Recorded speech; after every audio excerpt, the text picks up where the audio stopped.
Hey Reddit, I don't know where to begin because my life feels like it's crumbling in slow motion. I'm not the kind of guy who makes bold moves or seeks revenge, but here I am, typing this out because I don't know where else to turn. I've been married to Ashley for 7 years. 7. And until recently, I thought our life was pretty average, stable, predictable, maybe even a little boring. We weren't exactly happy, but hey, nobody's perfect, right? The first crack showed up 6 months ago. Ashley started coming home late, claiming she was swamped at work. She's a paralegal at a mid-sized law firm, so I didn't question it too much. But something about it felt off. At first, it was just 1 or 2 nights a week, then it turned into 3, then 4. She'd come home exhausted, barely acknowledge me, and head straight to the shower. When I'd try to ask about her day, she'd snap, "You wouldn't understand. It's complicated." I told myself I was imagining things. Paranoia, right? But it didn't stop there. She started dressing differently, clothes she hadn't worn since we were dating. Short skirts, blouses that showed just a little too much. Expensive perfume I couldn't even pronounce. I noticed she'd spend an extra hour in the bathroom before heading out for drinks with the girls. Here's the kicker. Ashley doesn't have any girlfriends. Not one she spends time with, anyway. She always said women were too much drama. Now, here's where it gets weird. Last month, I had a dentist appointment across town, and I accidentally drove past her office building. It was late, 8:30 p.m., and her car wasn't in the lot. I thought, maybe she's at another location, but I knew I was lying to myself. That night, I waited up for her.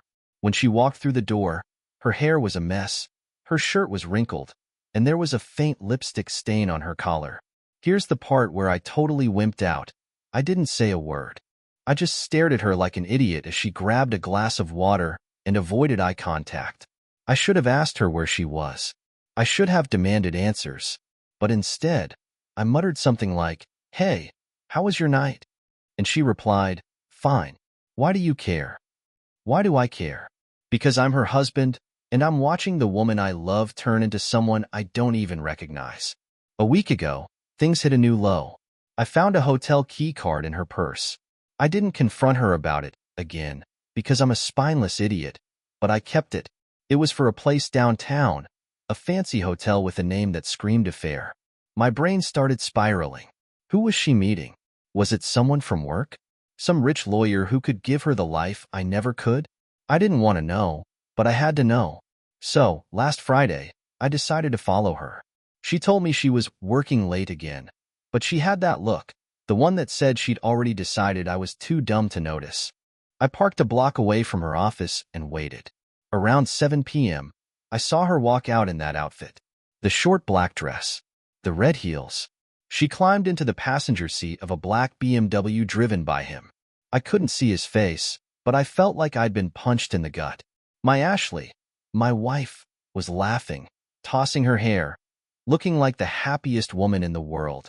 With him, I don't even know how long I sat there, gripping the steering wheel, feeling like my chest was going to explode. I wanted to follow them, but I couldn't move. I just watched the taillights disappear and realized I wasn't ready to see what I knew deep down. She was cheating on me. That night, when she came home at midnight, she didn't even try to lie. "Work ran late," she said casually, as if she'd been out grabbing coffee with a coworker. I sat there on the couch, staring at the TV, wondering how I could keep pretending everything was fine. Here's the thing. I'm not some tough guy.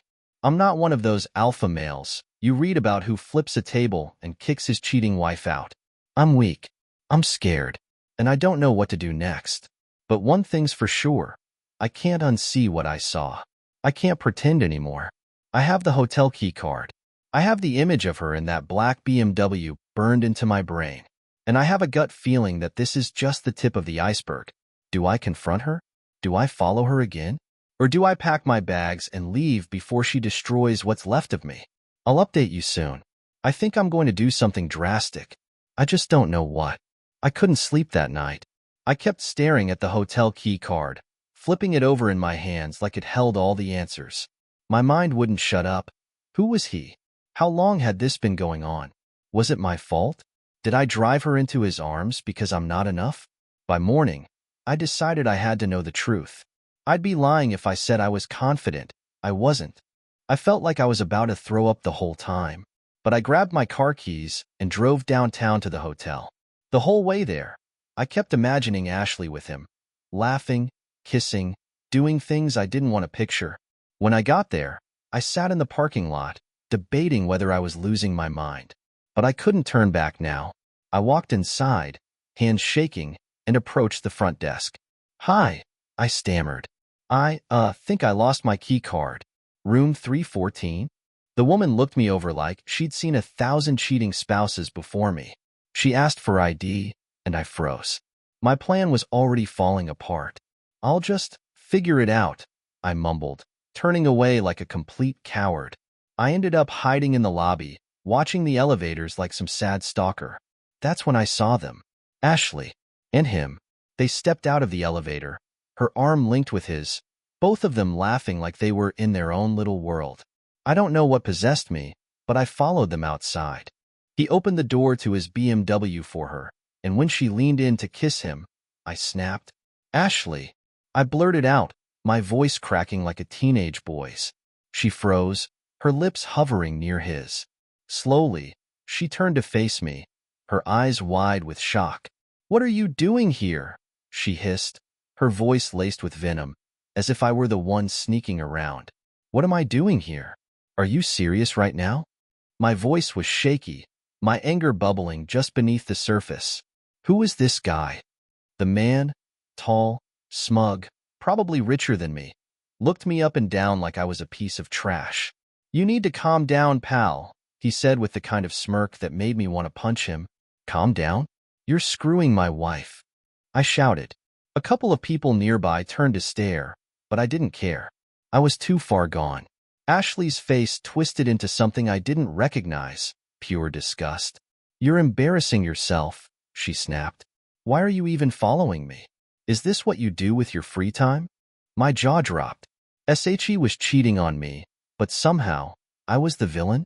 "You lied to me," I said, my voice barely above a whisper. "You said you were working. You've been meeting him this whole time, haven't you?" Her expression didn't soften. If anything, she looked bored.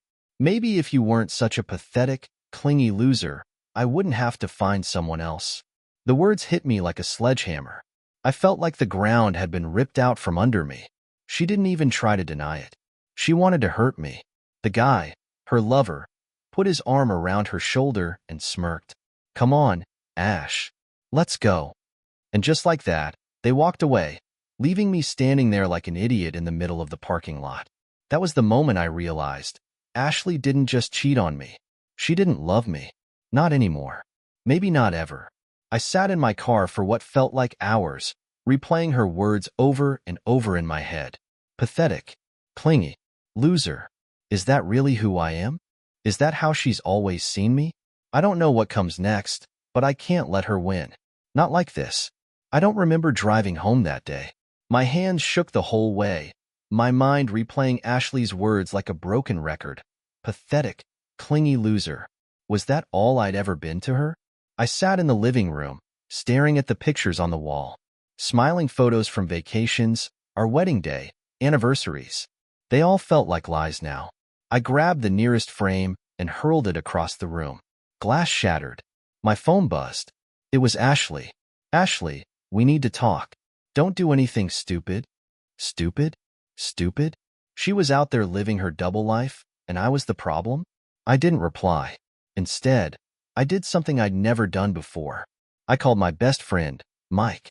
He answered on the first ring. "Hey man, what's up?" "Mike," my voice cracked. "Ashley's cheating on me." There was silence on the other end. Then, "Where are you?" "I'm coming over." When Mike showed up, I broke down. I told him everything. The late nights, the hotel, him. He didn't say much, just sat there, nodding. Finally, he asked, "So what are you gonna do?" "I don't know," I admitted. "What can I do?" Mike sighed. "You can't let her walk all over you, man. You need a plan." A plan. I wasn't sure what that meant yet, but one thing was clear. This wasn't over. The next day, Ashley came home early. I heard her heels clicking across the floor like nothing had happened. as if she wasn't the one who'd gutted me the day before. I was on the couch, staring blankly at the TV. She stood in the doorway, arms crossed, a mix of irritation and boredom on her face. "So, are we going to talk about it?" she said, like we were discussing an overdue bill. I didn't look at her. "Talk about what?" She sighed, like I was exhausting her. "Don't play dumb, Mark. Yesterday, you followed me. That's insane. You're lucky I don't call the cops." I finally turned to her, rage simmering under the surface. "You're the one cheating on me, and I'm insane?" She didn't even flinch. "I wouldn't have to look elsewhere if you weren't such a miserable, needy mess. Look at you, sitting here like a sad puppy. You can't even stand up for yourself." My blood boiled. "So it's my fault? I'm sorry I've been working 2 jobs to keep us afloat while you're out there with him." She tilted her head, that cruel smirk on her face. "He's everything you're not, confident, successful, exciting. And he doesn't spend his nights whining about how hard life is." I stood up, my voice shaking. "You're unbelievable. Do you even feel bad about this? About what you're doing to me?" She shrugged. "Not really. I'm just done pretending you're enough for me." I felt like I was going to collapse. This was the woman I married, the woman I loved, and she was looking at me like I was trash she couldn't wait to throw out. "You'll regret this," I whispered, though I didn't even believe it myself. Ashley laughed, a cruel, hollow sound. "No, Mark. You're the one who's going to regret this." She grabbed her keys and walked out, leaving me standing there, broken and shaking. I didn't know what she meant, but for the first time, I realized Ashley wasn't just cheating. She was ready to destroy me. I spent the rest of that night pacing. My thoughts spun in circles, replaying Ashley's words over and over. "You'll regret this." What did she mean? Was she planning something? I wanted to brush it off, but deep down, I knew Ashley wasn't bluffing. The next morning, I dragged myself to work, trying to keep it together. My manager called me into his office not even an hour later.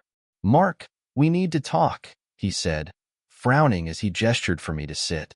"What's going on?" I asked, though I already had a sinking feeling in my gut.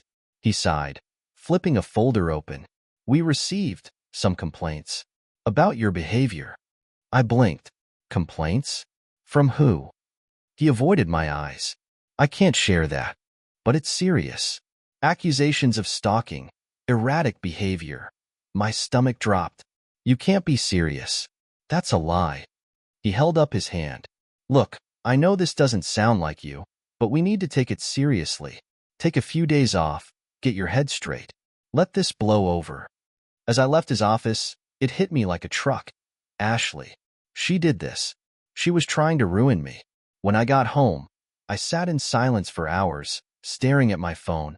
Finally, I dialed her number. She answered on the second ring, her voice smug. "What do you want, Mark?" "What the hell are you doing?" I hissed. "You called my work? You're trying to get me fired now?" She laughed softly. "I told you you'd regret it.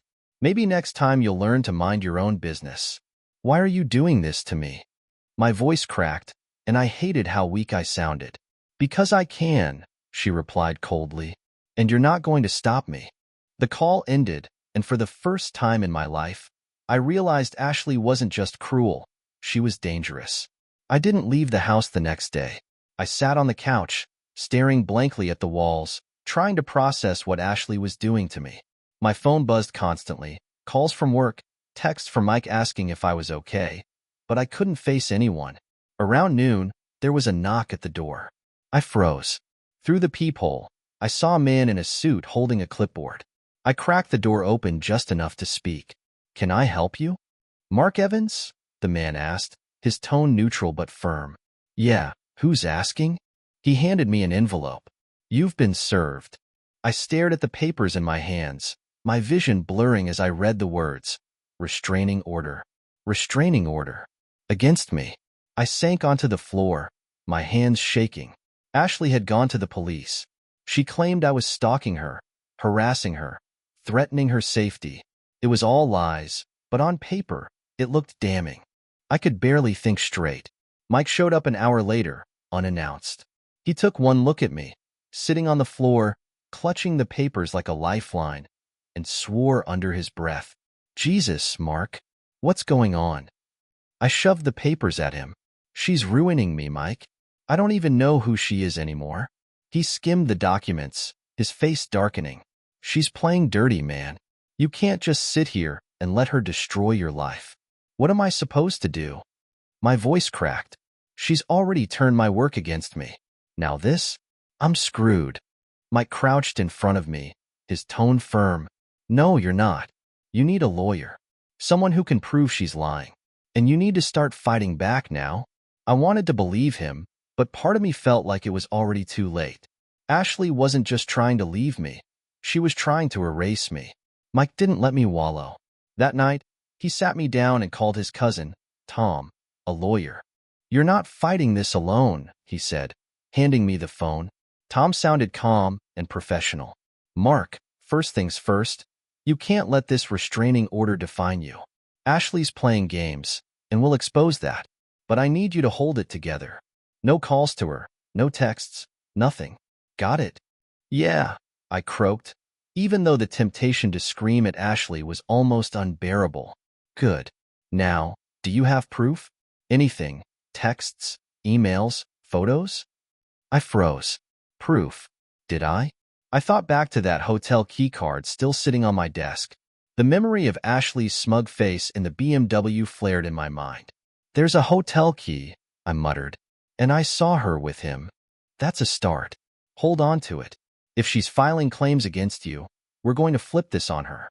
She's going to slip up, and we'll be ready when she does." Tom's confidence gave me the smallest sliver of hope. It was the first time I didn't feel completely powerless. The next morning, I woke up with a different kind of determination.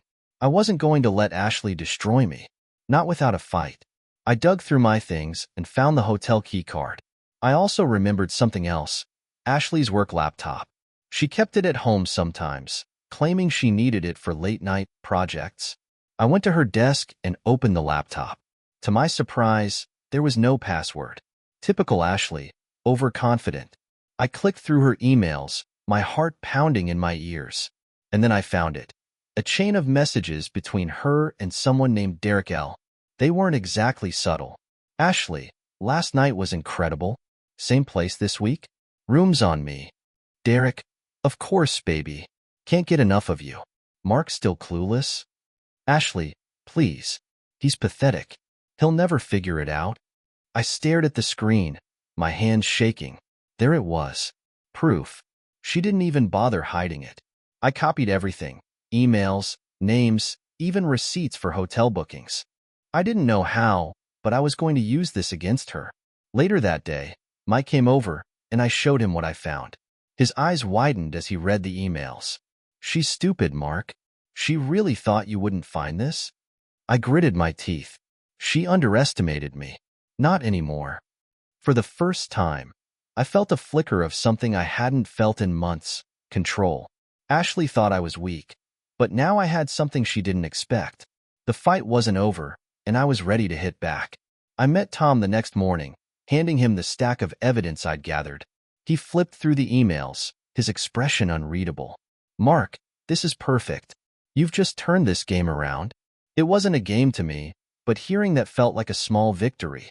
Tom didn't waste any time. He filed a countersuit, challenging Ashley's restraining order and accusing her of harassment and defamation.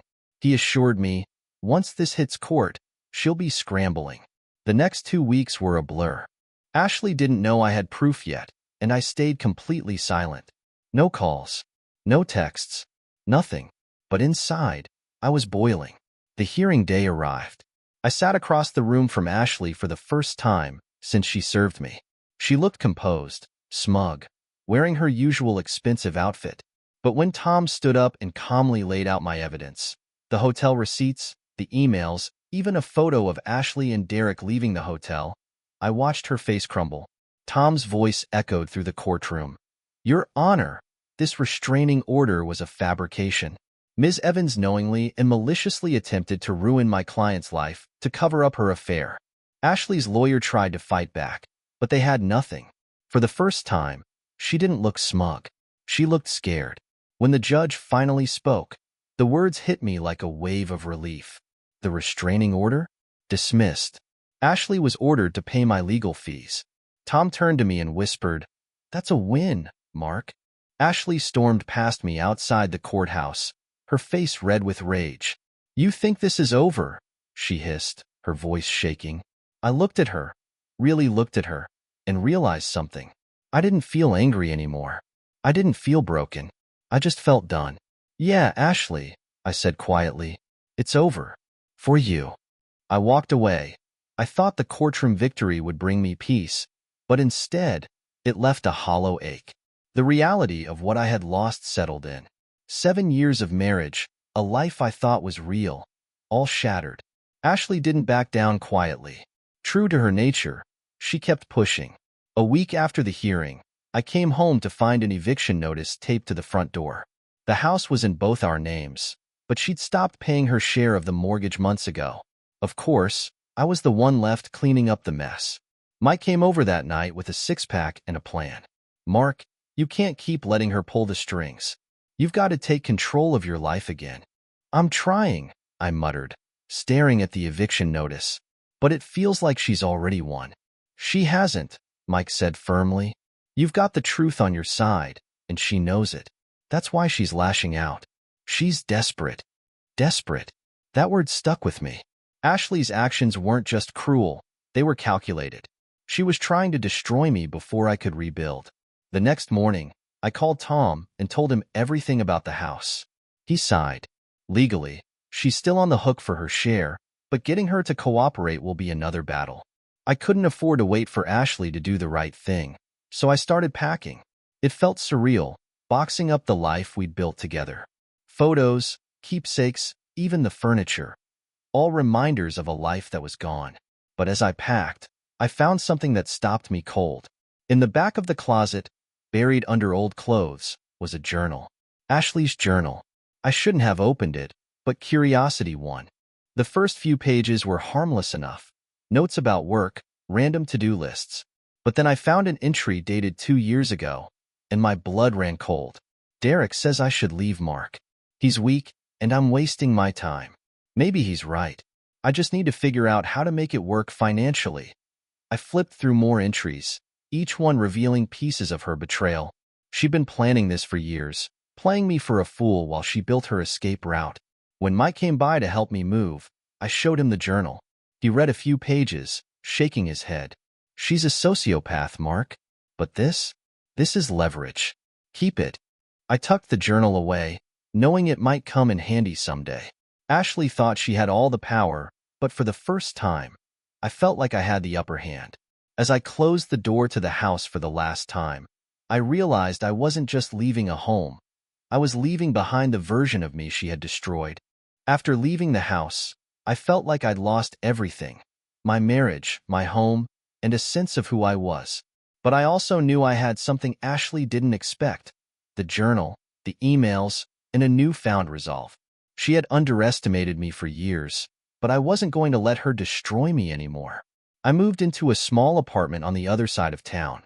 It wasn't much, but it was mine. For the first time in months, I felt a flicker of control.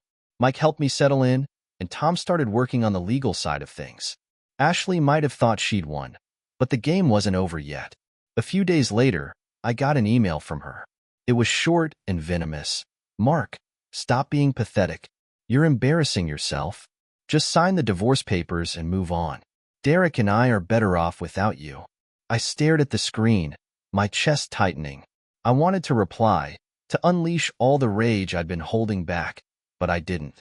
Instead, I forwarded the email to Tom and added a single sentence: "Let's finish this." The next step was brutal. Tom filed for divorce on my terms, armed with the evidence I had collected. The journal entries, the emails, the hotel receipts.